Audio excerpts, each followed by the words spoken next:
মণি ছিল খুবই লক্ষ্মী মেয়ে, কিন্তু তার সেই মুখের দাগের জন্য আশেপাশের কেউ তাকে পছন্দ করতো না, এমনকি তার সৎমাও তাকে একদমই পছন্দ করতো না।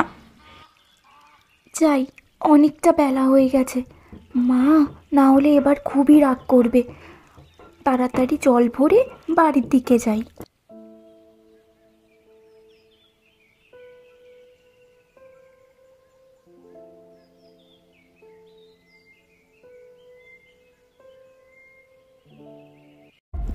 তা মহারানী, এতক্ষণ ধরে বুঝি চান করছিলে?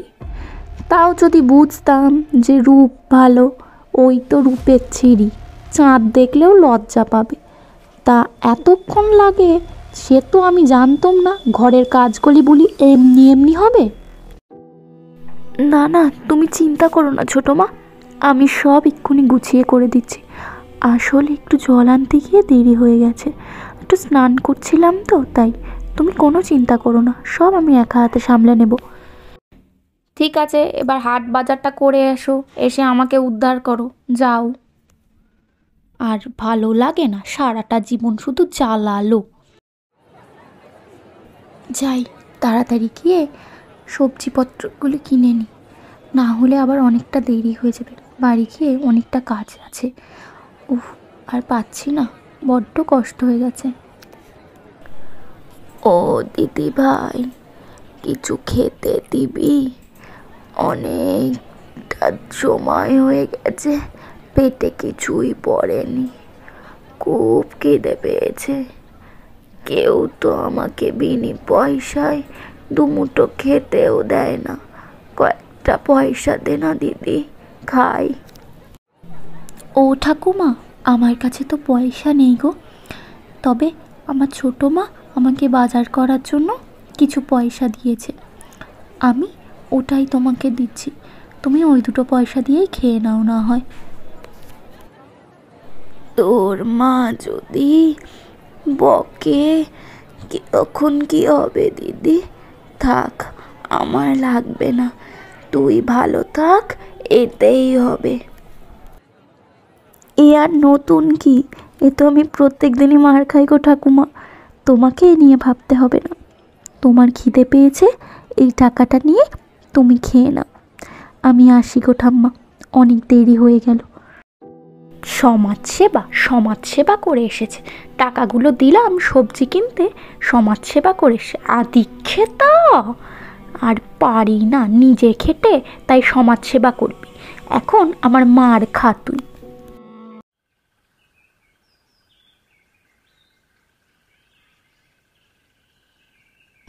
একদিন মণি ঘাটে বাসন মাজতে গেছিল, তখন পুকুর থেকে কোথা থেকে একটি আয়না ভেসে ভেসে তার পায়ের সামনে আসলো। মণি সেটা দেখতে পেল এবং সেটিকে কুড়িয়ে নিয়ে গিয়ে বাড়ির দেওয়ালে টাঙিয়ে রাখলো। কি সুন্দর আয়নাটা, কিন্তু আমার মুখ তো আর সুন্দর নয়, তাই এই আয়নার কোনো দামই আমার কাছে নেই। যাই হোক, ভালো লাগলো তাই দেয়ালে এনে টানালাম।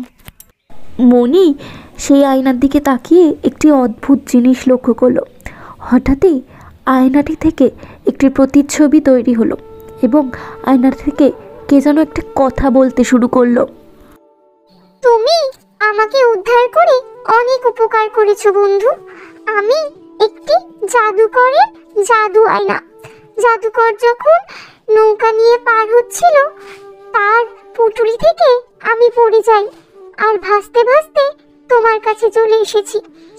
তুমি আমাকে উদ্ধার করে নতুন জীবন দান করেছো, তাই তোমার মুখের সমস্ত দাগ আমি নিমেষে মিটিয়ে দেব। সেই জাদুই আয়না থেকে তার জাদুর শক্তির দ্বারা মণির মুখের সমস্ত দাগ মিটিয়ে দিল আর মণিকে আগের থেকে আরও সুন্দরী বানিয়ে দিল। বাহ জাদু আয়না, আমার মুখের সমস্ত দাগ মিটে গেছে তোমার জন্য, আর আমাকে কেউ খারাপ বলতে পারবে না। ধন্যবাদ বন্ধু তোমাকে। এইভাবে কিছুদিন চলার পরে গ্রামের একটি ছেলে মণিকে পছন্দ করতে শুরু করলো। আর সেটি সেই ছেলেটির পরিবার থেকেও জানতো। কিন্তু এই যে পছন্দের কথা মণির সৎমন কিছুতেই মেনে নিতে পারল না। সে তো হিংসায় জ্বলে পুড়ে মরতে থাকলো। মণি যে মায়া আয়নার সাথে কথা বলতে লাগতো সেটি তার বোন জেনে গেছিল এবং হিংসা আরও বেড়ে গেল। সেই নিয়ে তার মায়ের সাথে আলোচনা করলো। গা জ্বলে যাচ্ছে আমার সব কিছু দেখে। কেন কেন সব কিছু ভালো ভালো পাবে? হ্যাঁ, আমি মোটে সহ্য করতে পারছি না। ভালো ছেলের সাথে বিয়ে করবে আর আগের থেকেও আরও দেখতে সুন্দরী হয়ে গেছে। গ্রামের লোকে সবাই বলছে। আমি এসব আর সহ্য করতে পারছি না। সব ওই ওর মায়া আয়নার জন্য হয়েছে। মনে হয় মায়া আয়নাটাকে ভেঙে ফেলি। হ্যাঁ, তো দেরি করছিস কেন? যা এক্ষুনি গিয়ে ওই আয়নাটা ভেঙে ফেল। জানিস না এই সমস্ত কাজে বেশি দেরি করতে নেই। তুই ভাঙলেও আমার কলিজাটাও জুড়োবে। যা। শ্যামলী সত্যি সত্যি গিয়ে সেই মায়া আয়নাটিকে ছুঁড়ে ফেলে দিল এবং মাটিতে পড়তেই সেই আয়নাটি ভেঙে গেল। তারপরেই সেই আয়না থেকে একটি জাদুই রশ্মি বেরিয়ে শ্যামলীর মুখে আবার কালো কালো দাগে ভর্তি করে দিল। আর এত বিশ্রী রূপ হয়ে গেল যে গ্রামে সে মুখ দেখাতে পারল না। খুবই কাঁদতে লাগলো। মা, এ কি আমার মুখে কি হলো? হে ভগবান, আমি আর কোথাও মুখ দেখাতে পারবো না কোনো গ্রামে। আমার ভুল হয়ে গেছে। যাই মনির পা ধরে বলি যে আমাকে যেন মায়া আয়না ক্ষমা করে দেয়। যাই। হে মায়া আয়না, তুমি আমার বোনকে ভালো করে দাও। ও না বুঝে করে ফেলেছে। তুমি ওর মুখের সমস্ত দাগ মিটিয়ে দাও। দরকার হয় ওর বদলে আমার মুখে সমস্ত দাগ দিয়ে দাও। আমি মানতে রাজি আছি, কিন্তু ওর মুখের দাগ ফিরিয়ে দাও। আর ও কোনো দিন করবে না। তোমার কাছে ও ক্ষমা চেয়ে নিচ্ছে মায়া আয়না, ওকে ক্ষমা করে দাও। তোমার ব্যবহারে আমি মুগ্ধ, কিন্তু তার আগে তোমার বোনকে ঠিক হতে হবে। একজন ভালো মানুষের মতো মানুষ হতে হবে, তবেই ও আগের রূপে আমি ফিরিয়ে দেব।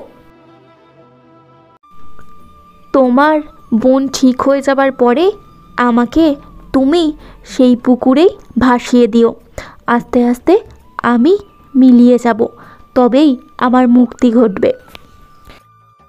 আচ্ছা, তাই হবে বন্ধু, তোমার কথা মতোই কাজ হবে। জাদু আয়না শ্যামলীর মুখের সমস্ত দাগ তুলে নিল আর তাকে আগের অবস্থায় ফিরিয়ে দিল।